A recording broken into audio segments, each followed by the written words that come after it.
वैज्ञानिकों ने खोली चीन की कलाई। चांद से टकराने वाले रॉकेट का बताया सच। ड्रैगन छिपा रहा था अपना कारनामा। अब इसरो और नासा बोलेंगे, चीन का पूरा राज खोलेंगे। क्या चांद पर आने वाला है भूचाल? क्या चांद का हो जाएगा विनाश? क्या दुनिया से खत्म हो जाएगा चांद का अस्तित्व? क्या चीन का कारनामा चांद पर पड़ेगा भारी? आखिर दुनिया से क्या छिपा रहा था चीन? इसरो और नासा चीन के किस स्याह सच से उठाएंगे पर्दा? आज इस वीडियो में मैं आपको बताऊंगा। चीन के वो सारे राज खोलूंगा जो वो दुनिया से छिपा रहा था, जिसे सुनकर आपकी नींदें उड़ जाएंगी, पैरों तले जमीन खिसक जाएगी और दिमाग की सारी बत्तियां जल जाएंगी। लेकिन उसके लिए आपको मेरे साथ बने रहना होगा और वीडियो को पूरा देखना होगा। तो चलिए शुरू करते हैं। चीन के चांद पर किए गए कारनामे के बारे में आपको बताऊं, उससे पहले ये बता दूं कि चांद पर अब तक कितने देशों ने पहुंचने में सफलता पाई और भारत इस पायदान पर कहां खड़ा है। इससे आपको चांद का महत्व और दुनिया के देशों में इसकी दिलचस्पी का भी अंदाजा हो जाएगा। दुनिया के देशों का मिशन चंद्रयान। अंतरिक्ष की रेस में भारत कहां खड़ा है? दोस्तों, चंद्रमा तक पहले मिशन की प्लानिंग 17 अगस्त 1958 में अमेरिका ने बनाई थी, लेकिन पायनियर 0 का प्रक्षेपण असफल रहा। अमेरिका ने कुल 6 बार कोशिश की, तब जाकर वो कहीं सफल हो सका। अमेरिका ने 20 जुलाई 1969 को चांद पर यान उतारा था। अमेरिका के अंतरिक्ष यात्री नील आर्मस्ट्रांग और बज एल्ड्रिन चांद पर उतरने वाले पहले और दूसरे अंतरिक्ष यात्री थे। अमेरिका ने 17 अगस्त 1958 से 14 दिसंबर 1972 तक करीब 31 मिशन भेजे। इनमें से 17 फेल हो गए। रूस ही पहला ऐसा देश बना जिसे पहली बार अपने यान को चंद्रमा की सतह पर उतारने में सफलता मिली। रूस के मिशन का नाम लूना 2 था, जो 12 सितंबर 1959 को चांद की सतह पर पहुंचा था। चांद को छूने और उसकी सतह पर उतरने के लिए रूस ने 23 सितंबर 1958 से 9 अगस्त 1976 तक करीब 33 मिशन भेजे। इनमें से 26 फेल हो गए। रूस जहां एक तरफ चांद के चारों ओर चक्कर लगाने वाले ऑर्बिटर, सतह पर उतरने वाले लैंडर और सतह से टकराने वाले इंपैक्टर की तैयारी कर रहा था, वहीं एक कदम आगे बढ़ते हुए अमेरिका ने चांद पर इंसानों को पहुंचा दिया था। दोस्तों, आपको बता दूं कि अमेरिका और रूस ने कुल मिलाकर 64 मिशन चांद पर भेजे, जिसमें से 43 बार सफलता हाथ लगी थी। दोस्तों, रूस और अमेरिका के बाद अगर चीन की बात करें तो 8 दिसंबर 2018 में चीन ने अपना चंद्रयान मिशन लॉन्च किया था और उसका लैंडर और रोवर 3 जनवरी 2019 को चांद की सतह पर पहुंचा। आपको बता दें कि चांद का वो हिस्सा जो पृथ्वी से कभी दिखता ही नहीं है, उस हिस्से पर चीन ने अपना स्पेस क्राफ्ट चांग 4 उतारा था। अंतरिक्ष के क्षेत्र में इस कदम को बड़ी क्रांति माना जा रहा है। चांद के इस हिस्से को डार्क साइड कहा जाता है, जो पृथ्वी से देखा नहीं जा सकता है। इस अंतरिक्ष यान ने चीन को तस्वीरें भी भेजनी शुरू कर दी हैं, जिससे चांद पर कई रहस्यों की तलाश की जा रही है। इससे पहले 2013 में चीन का चांग 3 साल 1976 के बाद चांद पर उतरने वाला पहला स्पेस क्राफ्ट बना था। दोस्तों, जहां तक भारत की बात है, तो अगर चंद्रयान 2 चांद के सतह पर उतरता तो भारत ऐसा करने वाला चौथा देश बन जाता, लेकिन दुर्भाग्यवश ऐसा हो न सका। लेकिन भारतीय वैज्ञानिकों ने हार नहीं मानी और इस साल अगस्त में इसे फिर लॉन्च करने की तैयारी कर रहे हैं। दोस्तों, चंद्रयान के सफर से निकलकर अब उस ओर चलते हैं जिसके बारे में आप जानना चाह रहे थे। चीन का वो स्याह सच जो वो दुनिया से छिपा रहा था। लेकिन उससे पहले आपको बता दूं कि चीन की चांद पर कब्जा करने की भूख बढ़ती जा रही है। चीन कर रहा चांद पर कब्जे की कोशिश, खत्म करना चाहता है सुपर पावर की सत्ता। दोस्तों, चीन एक महत्वाकांक्षी अंतरिक्ष कार्यक्रम की योजना बना रहा है, जिसमें उसका अपना अंतरिक्ष स्टेशन शामिल है। इसके लिए वो रूस की मदद ले रहा है। दोनों देशों ने घोषणा की है कि वो अंतरिक्ष में अपना स्पेस स्टेशन बनाएंगे, जो अमेरिका के अंतरिक्ष स्टेशन से बेहतर होगा। चीन बड़े पैमाने पर इसे लेकर काम भी कर रहा है। दरअसल चीन के रोवर यतु 2 ने ऐसी कई तस्वीरें भेजी हैं जिससे वहां जीवन की संभावना तलाशी जाने लगी है। चीन अपने इस मिशन को लेकर काफी उत्साहित है, लिहाजा इसके जरिए वो चांद पर लंबी छलांग लगाना चाहता है, जिससे वो अमेरिका को भी पीछे छोड़ दे।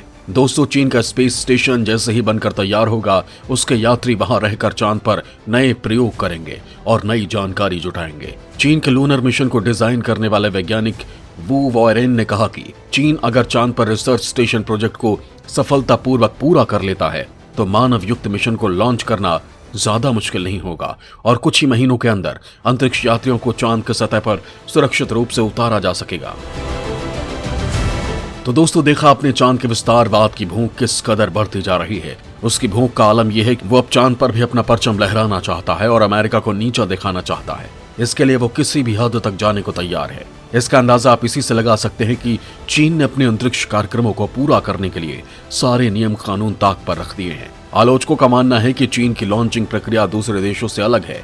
जहां अमेरिका जैसे देश अपने रॉकेट्स के लॉन्च होने के बाद अंतरिक्ष में जाकर पृथ्वी की कक्षा में वापस आने तक नियंत्रण रखते हैं या मलबे को अंतरिक्ष में ही छोड़ देते हैं, लेकिन चीन ऐसा नहीं करता।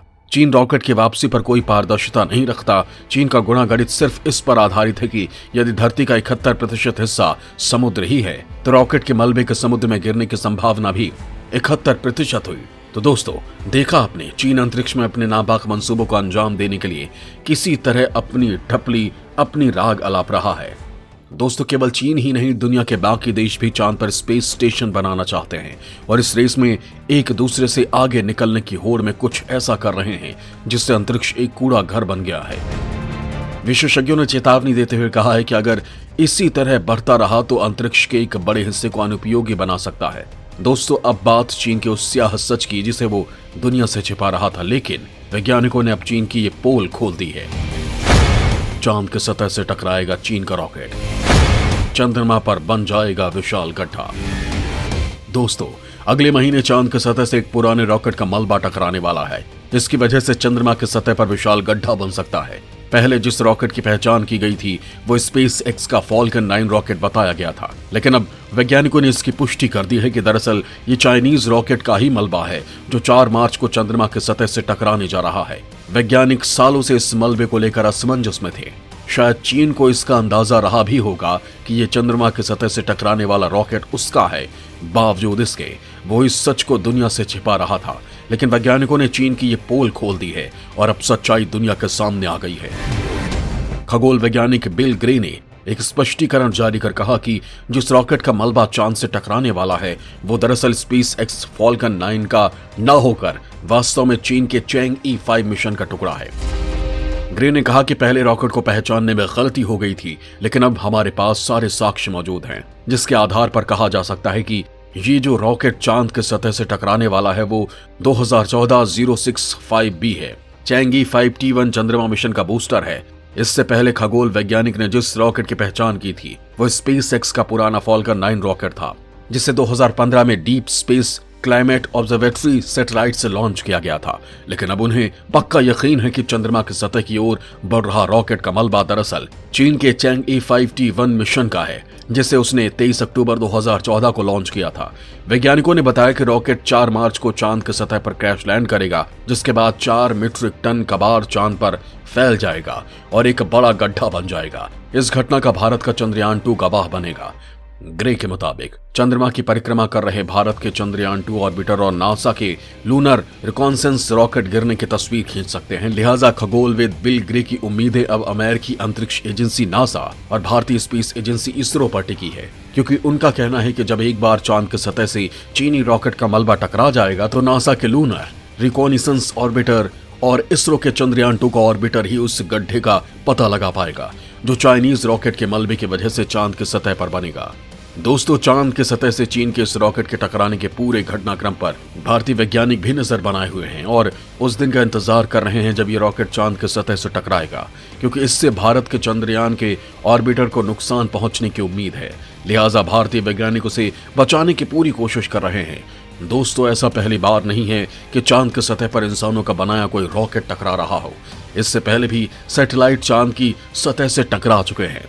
दोस्तों, विकास के पथ पर आगे बढ़ने के लिए हम नई नई तकनीक का इस्तेमाल करते हैं, लेकिन कई बार हम इनका दुरुपयोग भी करने लगते हैं, जैसे कि चीन पृथ्वी यान के जरिए करने की कोशिश कर रहा है। लिहाजा जरूरत है ऐसे तकनीक को लेकर सख्त नियम और कानून बनाने की, जिससे कि ड्रैगन जैसे देश इसका दुरुपयोग अपने फायदे के लिए ना कर सके।